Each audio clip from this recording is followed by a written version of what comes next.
We'll do what's good, YouTube. We back with another video on the channel. Today we're just going to talk about, should you buy a Chrysler 300?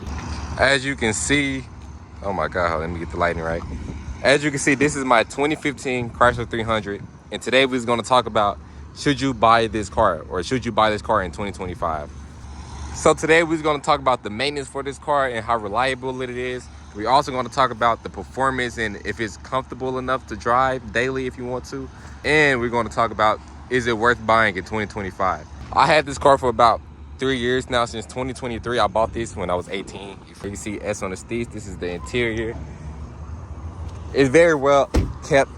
I try to. As you can see, it's black. This is the original OEM color. And under the hood is a Hemi.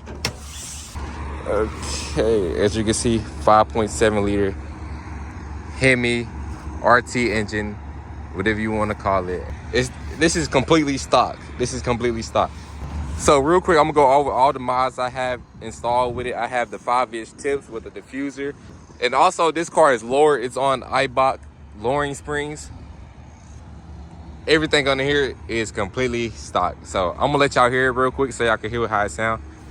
I'm going to set y'all back here, and yes, those are wide body wheels I put on this car.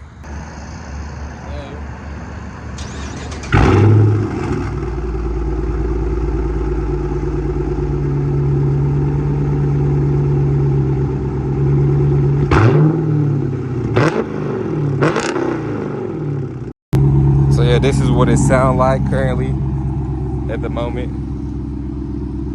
But yeah, let's get down to business. So first thing first is the reliability and the maintenance cost of this car. I had this car for about 3 years. I bought it, I think it was like 70, 80K miles. Now it's at 130, by the way. Let me show y'all that. 130 miles on a dashboard. And what I can say, I drove this car, how many miles is it about that? That's 50K miles, I think, around there. And I can say this car has been reliable. I will say that it has been reliable with well maintenance. I'm getting the oil change every 2 to 3 months. That's just because I want to be safe, and you know, it's a little bit high mile car, and you know, these cars is infamous for the Hemi tick. Thank God this car have never graced the Hemi tick ever. Thank God. Let me knock on wood. But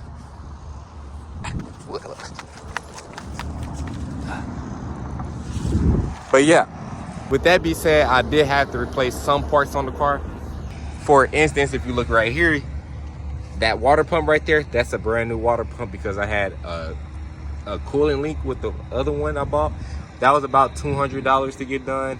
And also I had to get a new thermostat with the new water pump. So yeah, with this car having 130,000 miles on it, for me to just have to replace the water pump and thermostat, I think that's pretty good. The car is completely stock, as I said before. And engine wise, the car is completely stock engine wise. Oh my god, this is a picture right here. So I did have one more issue, which was kind of a major issue. I had a wiring issue. So with the wiring issue, it was kind of my fault because I spilled a drink in the cup holder and it got through all the wiring rings under this. Oh, let me show you. So I spilled drink in that cup holder and it damaged some wires under here, causing the car basically just to shut down. Car started acting funny, like it wouldn't turn on at anything, like lights flashing and going in and out and stuff. And when they replaced it, so I had to get my wiring harness repaired. But yeah, that's all the stuff I really had to get repaired, was the wiring harness and my water pump and thermostat, you know. So yeah, I'm probably under 3 bands in repairs to this car. Yeah, I'm probably under $3,000 in repairs for this car. Maintenance, you know, oil change every 3 months, I do. So yeah. So I had another simple issue with my battery back here. As you can see, I got speakers back here. Basically, I had to get a new battery, but you know, that's a simple fix, just the battery. And yeah, that's basically all the problems I really had with the car. So when I got this car, it wasn't on these lowering springs. I have Eibach lowering springs, Pro Kit lowering springs. So it's a little bit bumpy than stock, but as you can see, I have the leather seats. I wish I would have got some type of cloth seats, because these in the summer, bro, these just get so hot, bro. Like, it literally feels like you got the heater on. But yeah, any other time, these are perfectly fine. Comfort wise, I'll say it's comfortable. Like, I got a lot of room in here. I have heated seats also for the cold, and yeah, it's pretty comfortable if I say anything. And I got, as you can see, the sunroof too. Yeah, it's a nice car.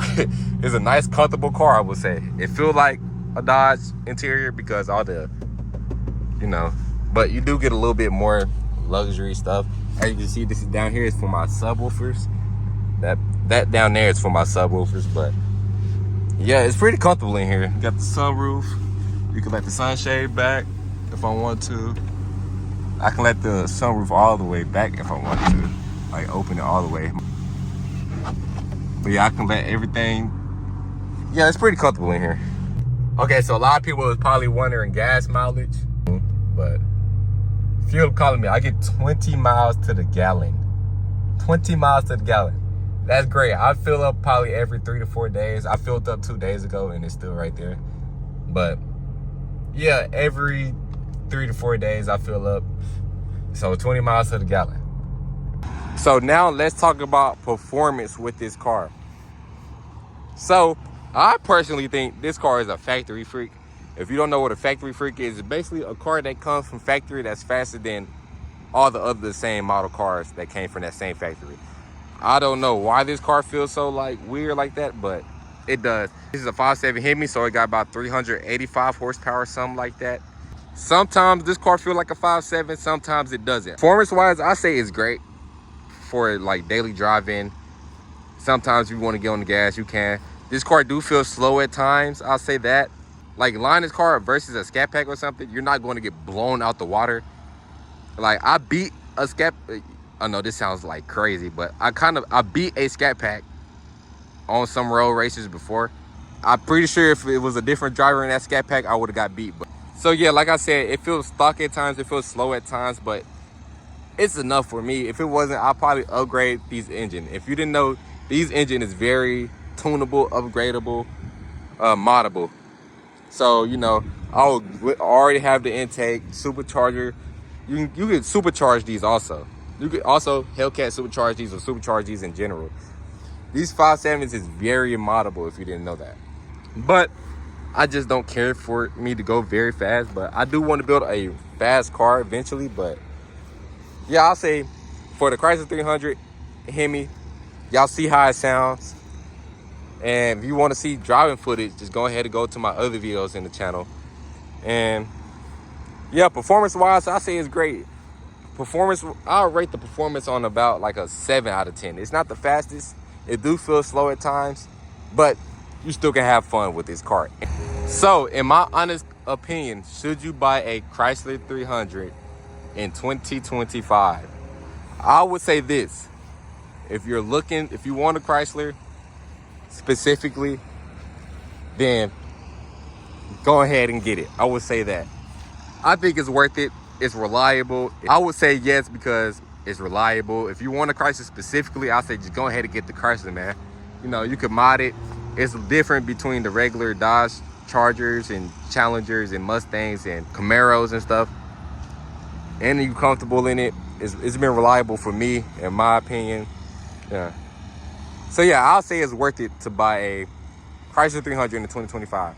That's of course if you want a Chrysler, because if you want a Mustang, if you don't want a Chrysler, you go buy a Chrysler, of course you're not gonna like it as much. But yeah, my plans for the Chrysler, I am selling this car. This car will be sold very soon because yeah, I had it for 3 years. It's been great, but it's time for me to hop in something new, you know? It's time for me to get something new. If you also have a Chrysler, y'all let the people know down in the comment section, is it worth it to buying a Chrysler in 2025? But yeah, don't forget to like, comment, and subscribe, and I'm gonna catch y'all in the next video. Bow.